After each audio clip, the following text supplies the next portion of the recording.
আমরা কিন্তু পড়ছি বাংলা শব্দের সন্ধি। কি শব্দের সন্ধি? তোমাদের মাথায় রাখতে হবে, আমরা কিন্তু এখনো বাংলা শব্দের সন্ধি পড়ছি। তো বাংলা শব্দের সন্ধি বলেছিলাম দুই প্রকার, একটা কি স্বর সন্ধি, আর একটা কি হবে ব্যঞ্জন সন্ধি। ওকে, তো আমরা একটু চলে যাব এখন কোথায় বলো তো, ব্যঞ্জন সন্ধিতে।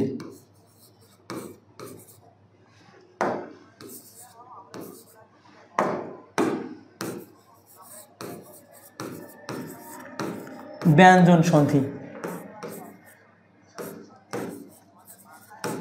আমরা এখন কি বলবো বলো তো, ব্যঞ্জন সন্ধি। তোমরা একটু সবাই একটু কমেন্ট করে জানাও তো যে ব্যঞ্জন সন্ধি জিনিসটা কি। ভাই এই পানি কি খাওয়া যাবে? সবাই একটু দ্রুত কমেন্ট করে জানাও তো ব্যঞ্জন সন্ধি জিনিসটা কি, দ্রুত।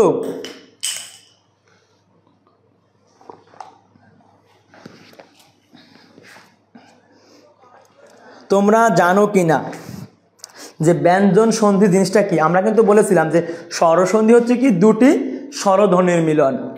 তাহলে ব্যঞ্জন সন্ধি জিনিসটা কি, দ্রুত কমেন্ট করে জানাও তো।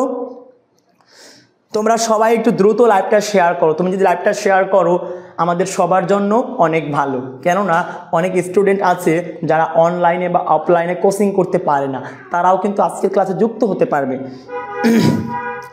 তো তোমরা বলো ব্যঞ্জন সন্ধি কি? তো দেখো আমরা একটু ক্লিয়ার করি ব্যঞ্জন সন্ধি। ব্যঞ্জন সন্ধি হতে পারে যে স্বরে স্বরে প্লাস ব্যঞ্জনী, স্বরে প্লাস ব্যঞ্জনী। নাম্বার টুতে হতে পারে ব্যঞ্জনে ব্যঞ্জনে প্লাস স্বরে। নাম্বার থ্রিতে হতে পারে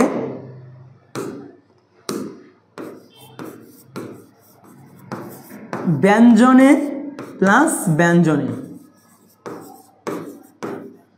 তোমরা কি এই জিনিসটা জানো কিনা যে ব্যঞ্জন সন্ধি আমরা কাকে বলবো? যে স্বরে আর ব্যঞ্জনে, ব্যঞ্জনে আর স্বরে, ব্যঞ্জনে আর ব্যঞ্জনে যখন মিলিত হবে তখন আমরা তাকে বলতে পারি কি সন্ধি? দ্রুত সবাই কমেন্ট করে জানাও। তখন আমরা তাকে বলবো কি ব্যঞ্জন সন্ধি। কি বলবো? ব্যঞ্জন সন্ধি। ক্লিয়ার?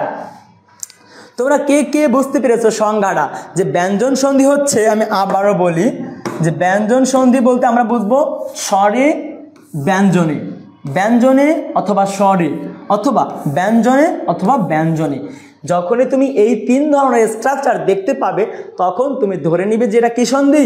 ব্যঞ্জন সন্ধি। ক্লিয়ার? তোমরা কে কে বুঝতে পেরেছো একটু ক্লিয়ার লিখে কমেন্ট করো দ্রুত।